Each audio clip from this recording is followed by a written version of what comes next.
To enable and use Quick Note feature with your S Pen in Samsung Galaxy S23 Ultra, swipe down the top of the screen and then tap setting icon.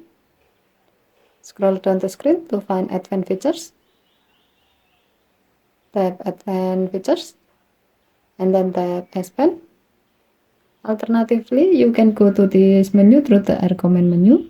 To do so, remove your S Pen to open up the air command menu.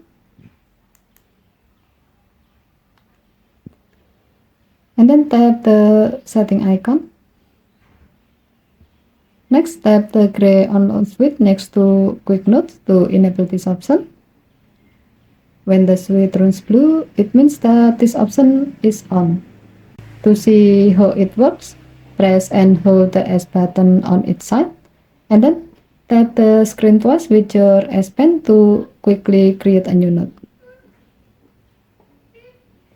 Now you can start writing on your new note.